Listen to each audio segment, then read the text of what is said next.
வணக்கம் நண்பர்களே, அனைவருக்கும் இனிய வணக்கம்.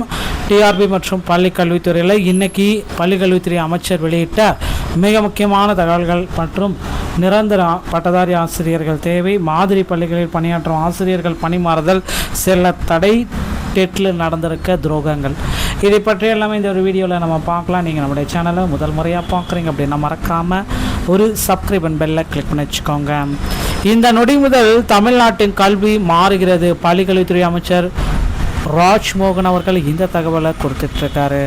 கற்றலை இனிமையானதாக அனுபவமாக மாற்றுவோம். மாணவர்களின் புத்தக பை சுமையினை குறைக்கப்படும். பாட புத்தகங்கள் வண்ண புத்தகங்களாக மாறும். பள்ளி கல்வித்துறை அமைச்சர் ராஜ்மோகன் இந்த தகவலை சொல்லிட்டாருங்க. இனி பாட புத்தகங்கள் அனைத்துமே வண்ண புத்தகங்களாக மாற்றுவோம் அப்படின்றதையும் பள்ளி கல்வித்துறை அமைச்சர் ராஜ்மோகன் சொல்லிட்டாரு.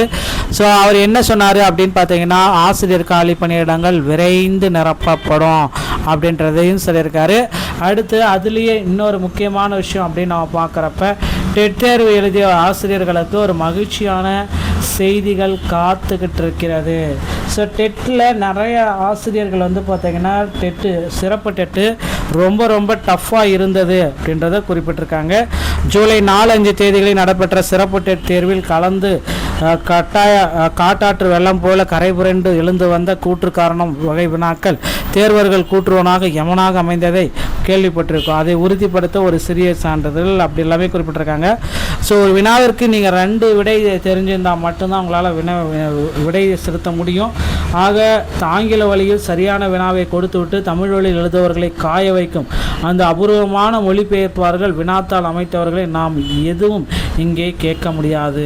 ஸோ ஆங்கிலத்தில் அதை வாசித்து பார்க்குறப்ப கரெக்டாக இருக்குமா, ஆனால் தமிழில் போடுறப்ப வினாத்தாளில் பிழை இருக்குது அப்படின்றத குறிப்பிட்டிருக்காங்க.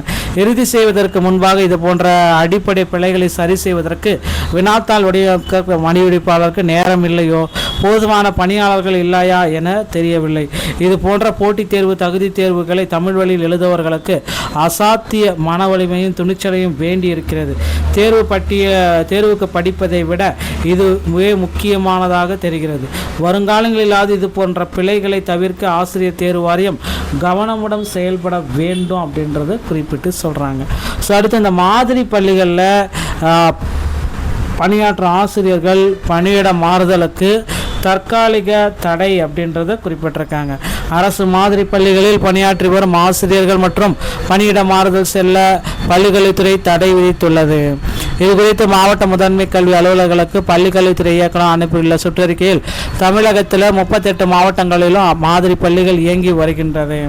மாற்றுப்பணி மற்றும் மாணி மாறுதல் இப்பள்ளிகளில் பணியாற்றி வரும் முதுநிலை ஆசிரியர்கள் கணினி பயிற்றுநர்கள் கடந்த ஜூலை 8ஆம் தேதி வரை நடைபெற்ற பொது மாறுதல் கலந்தாய்வில் பங்கேற்க அனுமதி வழங்கப்பட்டது. இதையடுத்து முதுநிலை ஆசிரியர்கள் கலந்தாய்வில் பங்கேற்று வேறு மேல்நிலை பள்ளிகளை தேர்வு செய்து இடமாறுதல் ஆணைகளை பெற்றும் கொள்ளலாம்.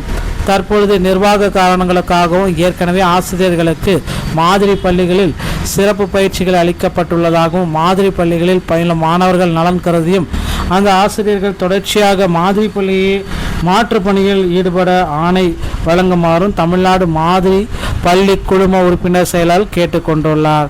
மீண்டும் மாதிரி பள்ளிகளிலேயே மாற்றுப்பணி வழங்கப்படுகிறது. மறு உத்தரவு வரும் வரை மாதிரி பள்ளிகளில் அவர்கள் மாற்றுப்பணியில் ஈடுபடும் வகையில் பணி விடுப்பு ஆணை வழங்க வேண்டும். மக்கள் தொகை கணக்கெடுப்பில் பணிபுரியவில்லை என உறுதி செய்ய சம்பந்தப்பட்ட தலைமை ஆசிரியர்களுக்கு அறிவுறுத்தப்பட வேண்டும் அப்படின்றதையும் அவங்க குறிப்பிடுறாங்க. அதே போல மாதிரி பள்ளிகளில் மாற்றுப்பணிக்கு செல்வதால் அப்பள்ளிகளில் கற்பித்தல் பணியை தொடர பள்ளி மேலாண்மை குழு SMC மூலமாக தற்காலிக ஆசிரியர்களை நியமிக்கப்பட வேண்டும் என்று இவ்வாறு அதில் குறிப்பிட்டு சொல்கிறாங்க. அடுத்து நிரந்தர பட்டதாரி ஆசிரியர்கள் தேவை. தென்காசி மாவட்டம் சிவகிரி சேன தலைவர் மேல்நிலைப் பள்ளியில் காலியாக உள்ள 2 பதவிகளுக்கு தகுதிகளோடு விண்ணப்பங்கள் வரவேற்கப்படுகிறது. பட்டதாரி ஆசிரியர் பதவி ஓகேங்களா, தமிழ் நிரந்தரம், இனசுழற்சி SC ஆதிதிராவிடர், கல்வி தகுதி BA B.Ed தமிழ் டெட்டு பதவி. அடுத்து பட்டதாரி ஆசிரியர் தமிழ் நிரந்தரம், இனசுழற்சி MDC மற்றும் DNC, கல்வி தகுதி BA B.Ed Tamil with TET, மாத சம்பளம் அரசு விதிமுறைகளின்படி. விண்ணப்பங்கள் சேர வேண்டிய கடைசி நாள் 25/7/2026. எந்த அட்ரஸுக்கு நீங்கள் விண்ணப்பம் அனுப்பணும் பார்த்தீங்கன்னா, செயலர் சிவகிரி சேனை தலைவர் மேல்நிலைப்பள்ளி, சிவகிரி 627757, தென்காசி மாவட்டம். தொடர்பெண்கள் 8489518940. இந்த நம்பருக்கு கால் பண்ணி ஏதாவது சந்தேகத்தை நீங்கள் தெரிஞ்சுக்கலாங்க. நண்பர்களே, அடுத்து பள்ளிக்கல்வித்துறையில் ஒரு புதிய அரசாணையை பள்ளிக்கல்வித்துறையில் வெளியிட போகிறதா தகவல்கள் வந்திருக்குங்க. ஸோ டெட்டில் பாஸ் பண்ணவங்களுக்கு உண்டான ஒரு மாறுபட்ட ஜிஓவை தமிழக அரசு வெளியிட போகிறதா தகவல் வந்திருக்குங்க. ஸோ ஆண்டு வாரியாக டெட் தேர்வில் தேர்ச்சி பெற்றவர்களுடைய ஆசிரியர் பட்டியல் எல்லாமே தற்சமயம் வெளியிட்டிருக்காங்க. அதையும் நீங்கள் செக் பண்ணிக்கலாம். மறு நியமன தேர்வின்றி ஆசிரியர்களை நியமிக்க பட்டதாரி ஆசிரியர்கள் மாபெரும் போராட்டத்தை தொடங்கியிருக்காங்க. ஸோ இந்த மாபெரும் போராட்டத்தால் புதிய அறிவிப்புகள் வெளியிடுதல் தடை இருக்கலாம். புதிய தேர்வுகள் குறித்தும் இன்னும் அறிவிப்புகள் வரவில்லை. பொறுத்து நம்ம பார்க்கலாம். டிஆர்பி மற்றும் பள்ளிக்கல்வித்துறையில் இந்த தகவல்கள் உங்களுக்கு பிடிச்சிருந்தா நீங்கள் நம்முடைய சேனலோட இணைந்திருங்க. நன்றி, வணக்கம்.